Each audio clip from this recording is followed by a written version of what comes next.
Welcome, everyone, to Elevate the Conversation podcast. This is the first episode. My name is Gina Dida Donahue, and I am your host.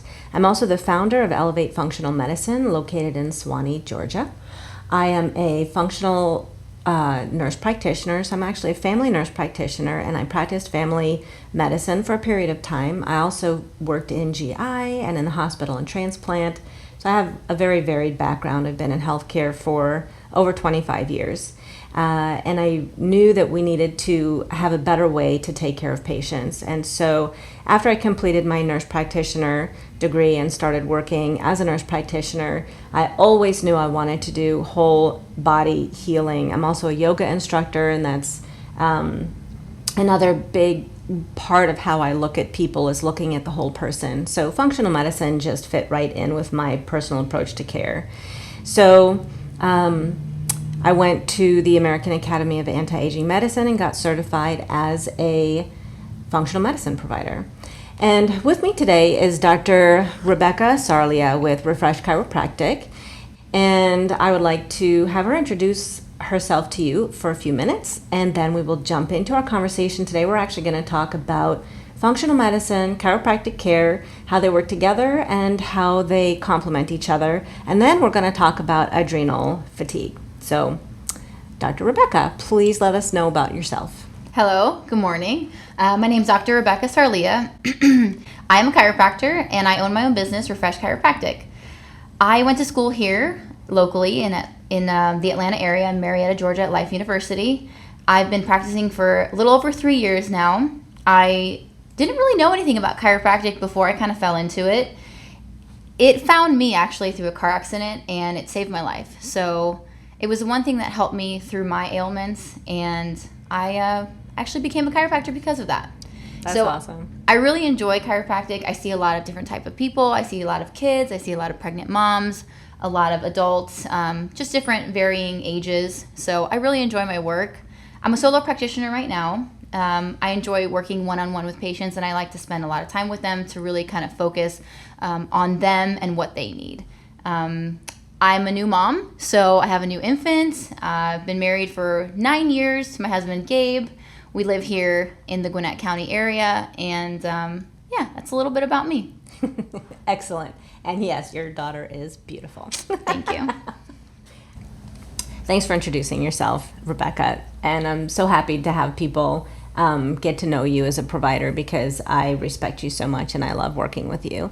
But right now, I just kind of want to talk a little bit about how I practice as a functional medicine provider and just let people know a bit about my approach. So how is coming to see me a little bit different than a regular conventional medical visit?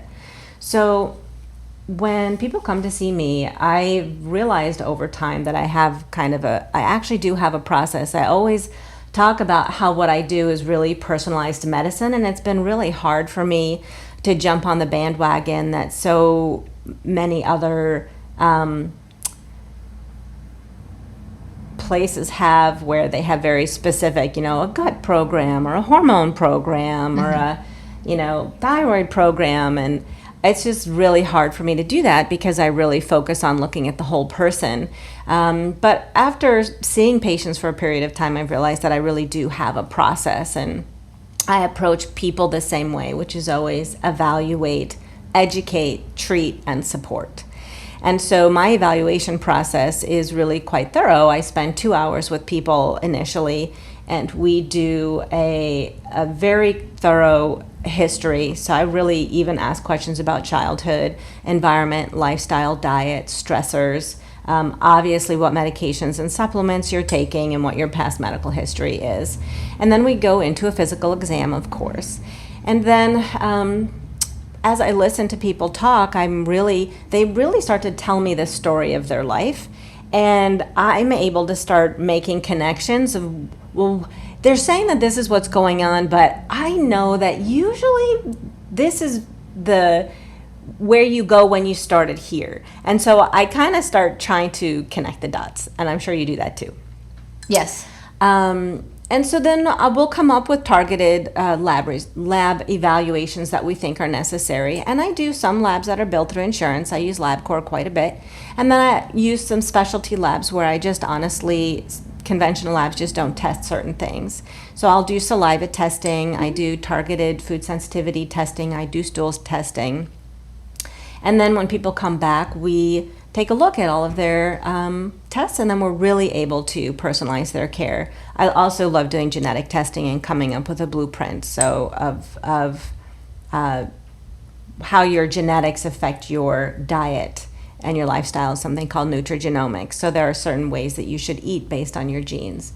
So that's part of my evaluation process, and then I do a good bit of education, and then obviously treatment and support based on what we're finding that people are needing. So can you talk a little bit about how you approach patients? I do want to say that Dr. Rebecca has seen everybody in my family, and I am so impressed with her and how she approaches patient care, which is one of the reasons why she's my first guest on this podcast. But I would like you to hear from Dr. Rebecca what it is that she does, how she evaluates people, and how she's kind of just a unique and special provider. Well, thanks, Gina. Well, I think we connected so well, first of all, because I came to you as a patient. Yes. And I saw your process of how thorough you were. And I said, wow, this is exactly my approach to when I look at a patient. Mm-hmm. I also spent a lot of time with my first patients on their initial visits. I also spend a lot of time going through an intake form. So when a patient comes in, they fill out a nice history. We go over that history together and start to build a picture, like you were saying before, right? Mm-hmm. So let's start to build a picture. So we go over the history. We talk about health history, stressors. We also bring up childhood. That's also really important. You know, how did they grow up? What kind of profession do they have? What do they do all day? Are they a stay-at-home mom? Mm-hmm. Are they a construction worker? Right. Really, really important factors to really to understand the whole body, right? So we go over that. That's the first part. Then part of the physical exam is we start with a really cool scan, okay? So it's called the Insight scan. And it gives us a score called a core score. That core score is actually an efficiency score. It tells us how efficient is the body's nervous system. And the nervous system controls everything. So in that, we measure the patient's thermography, which is the temperature of the back. We measure the surface EMG. We measure the actual electrical activity of the muscles. And then we measure the heart rate variability of each patient. That put together gives us a really good picture of what the person's baseline is, okay? So we start with that after the physical and after the exam. Then we move on to range of motion. So we start to move the patient around, see where areas of restrictions are, evaluate if we need to do any further testing, like let's say they come in with a shoulder. So we do a shoulder exam. Mm-hmm. Let's say they come in with a knee. We'll do a specific knee exam. Mm-hmm. So like you do specific labs, I will do specific orthopedic tests where we're looking at joints or certain range of motions or maybe they have vertigo. So we need to do a neurological evaluation. Mm-hmm. So we really go deep into listening where the person's coming from, where they are now, find out what their objective baseline is through the test, through the scans, and then talk about subjective things like where they're feeling pain. Mm-hmm. So that's really my process. And our initial appointments are about an hour to an hour and a half. So we like to be very, very thorough and make sure we cover all bases and answer all the patient's questions too. So that's really my starting point. Mm-hmm. Yeah, I think it's really interesting that we both we have actually kind of similar evaluation processes in a way, just in terms of the holistic approach to doing the evaluation. You know, a lot of times when people go in to see a conventional medicine provider, it's very symptom specific. You know, so if they go in and they say that they're tired or they have fatigue, it's that one thing gets looked at, and there's no time to evaluate anything else. And when I was doing conventional medicine throughout my clinicals, you know, becoming a nurse practitioner, and even just when I worked as an RN for a long time, there's no time. Nobody asks, well, how are you sleeping at night? Are you eating breakfast? You know, what do you eat for breakfast? Because if it's a bowl of Frosted Flakes every day, you're probably going to be pretty tired at 10 o'clock in the morning, you know?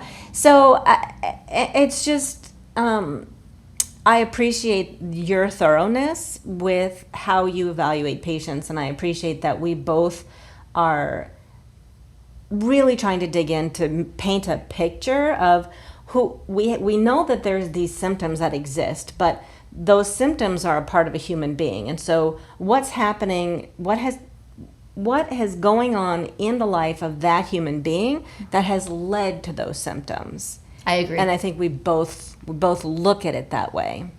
So I would agree with that 100%. So with that being said, one of the number one complaints that people have when they come to see me is really just not feeling as energetic as they have in the past. So many people come in with symptoms of fatigue, and they get tested, and the doctor tells them your thyroid is fine, it's normal.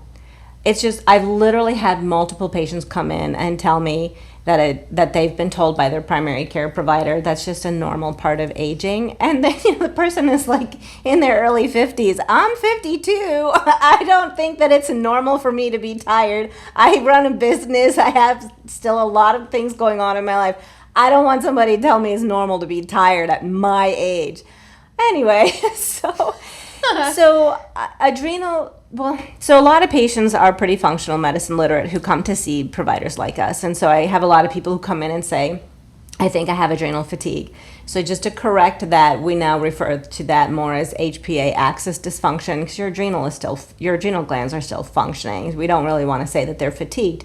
Really what you have is cortisol imbalances and dysregulation in your hormone regulating organs. So can you talk to me a little bit about how would you evaluate somebody who comes in, or do people normally tell you that they're just tired, or do they approach you with more of a physical complaint, but then like, a shoulder or a knee? But I know that you find fatigue on your thermography because I've seen you find it. So can you talk a little bit about what that means to you and how you approach that?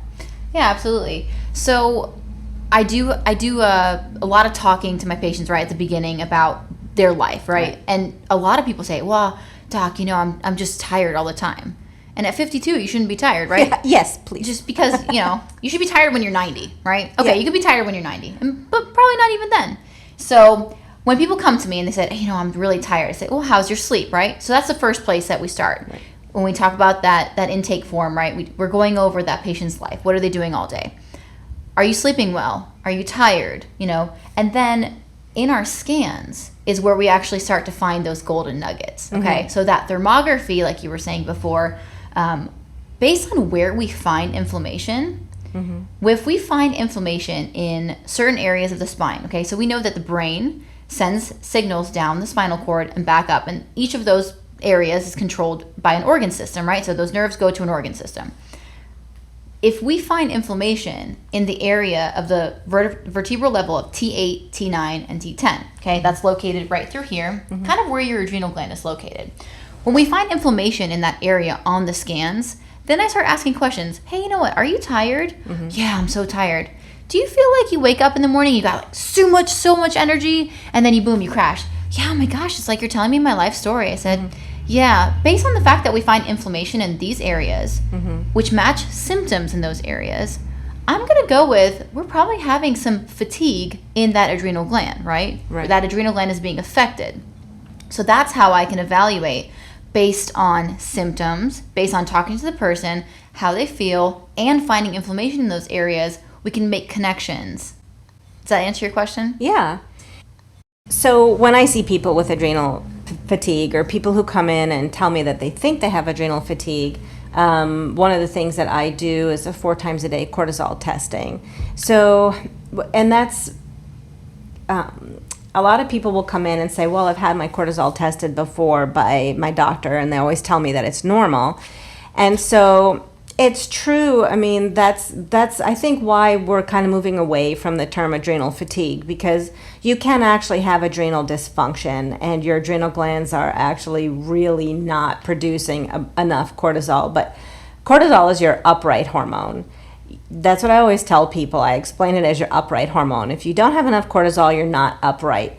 But more in the sense of optimal functioning, when you go to a conventional provider to check adrenal function, they're looking at, are your adrenal glands literally making any cortisol? Are you functioning at all? Because when you truly have an adrenal disease, you're not moving. Like you're literally not able to get up out of bed. So many people who feel tired and not enough energy, or they get wired and tired at night, really what we're assessing is the minute fluctuations of cortisol production during the day.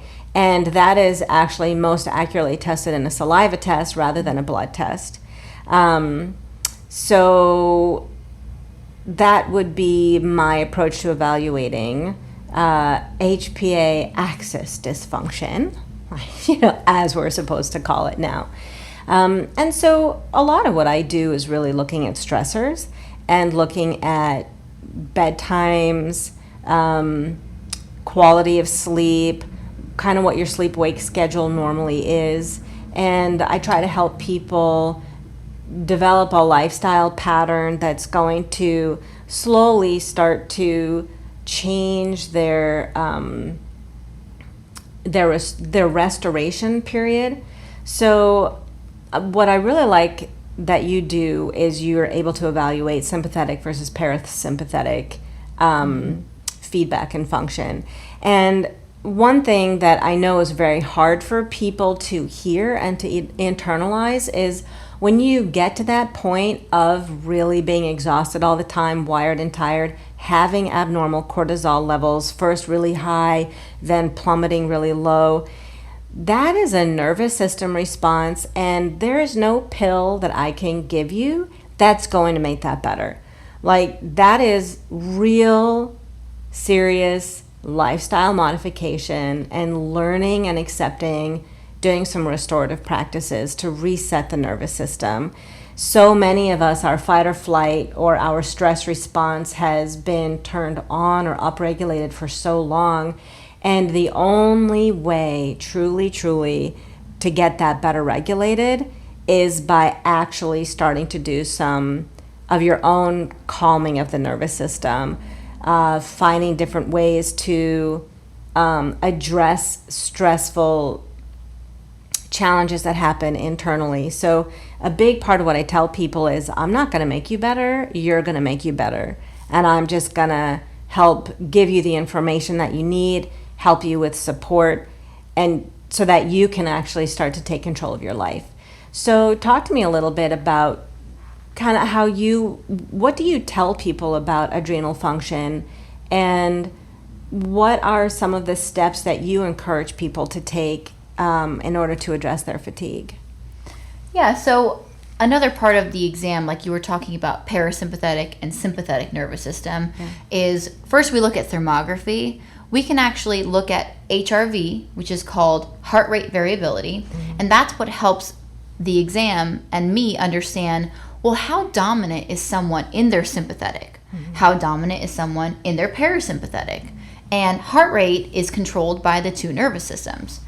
It's called the autonomic nervous system because it's automatic, right? We're not thinking about our heart rate. So when we measure heart rate variability, we can see, okay, if it's a boom, boom, boom, boom, boom, it's nice and steady, we know that the sympathetic and parasympathetic are not fighting. The more variability we have in the heart rate, we know that the sympathetic and parasympathetic nervous systems are fighting, okay? So heart rate variability, we get two scores that tells us, are we sympathetic dominant or are we parasympathetic dominant? And like you said, that sympathetic dominant nervous system is very fight or flight. And we can link it to adrenal dysfunction by when people are very sympathetic dominant, where they're living off of that adrenaline, right? And adrenaline comes from the adrenal gland. So that's how we can evaluate. And in the scans, we can see, okay, if a patient is very sympathetic dominant, we can start there by knowing that the adrenals have to be involved if we're finding that really high tone. Now, versus the other way, if we're very parasympathetic dominant, then we can talk about other organ systems, okay? But we're going to focus on that sympathetic dominance. So then what I tell my patients is, like you say, what is your sleep schedule, right? How long are you sleeping? Does it take you a long time to fall asleep? Are you staying asleep? And then the other way is starting that conversation. Now, how do you manage that, right? What I tell my patients is a great way to instill balance in the nervous system is understanding where your nervous systems are located. Parasympathetic nervous system is located in the top of the neck and in the lower neck. The sympathetic nervous system is located through the center of your spine. Okay, that's the highest tone areas. Right. So how do you regulate high sympathetic tone and how do you regulate low parasympathetic? Well, let's activate the parasympathetic nervous system. How do we do that? An adjustment. Right. If we do an adjustment, a gentle chiropractic adjustment into the areas where the parasympathetic nervous system is located, we can actually upregulate the parasympathetic tone and downregulate sympathetic tone by creating more balance in the nervous system. Yeah. So that's why people who get adjusted, they feel so relaxed after, because we've actually neurologically caused a change in the nervous system by saying, hey, you know what, sympathetic nervous system, you need to calm down. Hey, you know what, parasympathetic nervous system, we need to rev up. Right. That's what adjustment does. Yeah. As we're talking, I have two thoughts going through my mind. The first is, and this just kind of hit me, and maybe I should start telling my patients this, but, you have to have sympathy for your body. Yes. Like, that's why it's gotten all messed up, is you're always in fight or flight, because your body is feeling all sympathetic for you. Oh no, this person has to be running around to get something done. I'm going to rev up so that I can help them. And so we have to have sympathy for our sympathetic nervous system and tell it, it's okay, I got this. Mm-hmm. You can calm down. It's all right.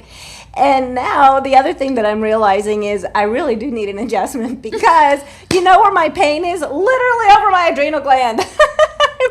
Talk about being in overdrive. So yep. I think actually that's really kind of neat to think about, really where your pain is located, and then what is actually what organ system is right there, or what could be tied into you literally having pain in that one exact spot. Mm-hmm. So it's kind of like Dr. Heal Thyself, right? Yep. But what I think is really interesting, and this will lead into our next topic, actually I'd like to have a few episodes to come, because I do know that adrenal function also has a lot to do with gut health. And in our next episode, I'd really like to talk about specifically adrenal health and how that affects the gut, because I would say those are probably the two biggest reasons that people come to see me. So stay tuned for the next episode. But right now what I'd like to wrap up with is talking about how chiropractic and functional medicine work so well together, the complementary care that we each provide, and how when a person sees me, what is it that I'm going to do for them? And when a person sees you, what is it that you're going to do for them? And how do we complement each other in that treatment process? Okay, so I think we both complement each other in the treatment process for one specific reason first, our intentionality. Mm-hmm. Yeah. We are so intentional of how we are coming to approach each individual person individually, right? And that's what I think the difference is between functional medicine, chiropractic, and conventional medicine, right? So I always like to just say that first, is we are so intentional, right? Yeah. And in that intentionality, we are looking at the person as a whole person, right? We're not just looking at, just the liver, or, just my headaches, or, just my fatigue, right? Mm-hmm. We're looking at it as a whole. And really my process is looking at the person. If we want to give kind of like an easy example to follow, I always think of people as, I give them the example, think of yourself as a luxury vehicle, right? Think of yourself as like a nice Lamborghini, right? With leather seats, hand-sewn steering wheel, right? We want to get in that car and we want to drive the PCH, whatever highway, your fantasy, but we want a nice ride, right? Mm-hmm. If we think of ourselves as luxury vehicles, well, what goes into a luxury vehicle? You have to have a good build, right? You have to have a good structure. So you have to start off with a good structure, which is what I think I compare myself to. I am what I would consider myself a body mechanic, right? I make sure that structure is, all of it's nice and oiled, well moving, well maintained. Alignment is really important, right? Mm-hmm. Function, how well does your engine work, right? How is your body working? Mm-hmm. But it's also really important what fuel you put in, right? So I think of myself as, I cover the mechanics of the body, you cover the fuel. That's what functional medicine does. And that's why we work really well together. Because it's important not only to maintain your vehicle, maintain the function of the person, right? But it's really important to what do you put into that person, right? What foods are you eating, right? Are you changing your oil, right? Are you taking your supplements? Along those lines. Does that make sense? So that's kind of how I connect functional medicine with chiropractic. I focus on the mechanics, you focus on the fuel. Right. And I guess from my perspective, how I think we work so well together is, kind of going back to my process, which is evaluate, educate, treat, and support. And so you do a very targeted evaluation. So we each have our own evaluations, but when I think of how you complement my care, it's really in the treat and support part of it. Obviously, I expect you to do your evaluation and your education so that you know how to support people, what you're going to treat and what you're going to support. But for me, I really feel like that's, again, when I always tell people, I'm really not going to make you better. You're going to make you better, because a person has to really be the one to take the steps in order to make lifestyle changes, to start to reset that parasympathetic versus sympathetic response system, to start really making some adaptations. But that you can't just wake up one day and say, oh, I'm just going to be totally different. I'm just going to live my life totally different. I'm going to have a whole new diet. I'm going to just, now that I know that this is an issue, I'm just going to change it. That literally sets everybody up for failure. And so people are able to see you more frequently. You're able to really provide that support. And that's where I rely on your services as complementary to mine, because I'm able to really do a deep dive into the evaluation and tell people where their labs are off, what supplements do they need, I don't want to necessarily, not everybody needs a supplement. They need to know what their deficiencies are so that they can address their deficiencies, right? And sometimes it's hard to do that with just food alone. Sometimes you do need additional support. But again, I'm able to give people kind of that data, that information, and then they need support in order to really implement lifestyle change. And so that's where I feel like chiropractic care really helps people. And people leave my office and they feel armed with information and power, but they leave your office and they literally feel better because you've just done something physically to them. So it's that immediate response and that immediate feedback is, I think, very important for people to stay motivated and dedicated to making lifestyle change. I wish people would leave my office and literally feel all physically different, but I know they feel mentally different because we've really done a lot of good work explaining things, but then you make them feel physically different, which I think is amazing and great and helpful. So in the future, again, just kind of talking about this very basic foundational topic of fatigue and organ system function. I mean, we can just have a whole series of podcasts literally talking about this one thing. Yes, we could. Yes.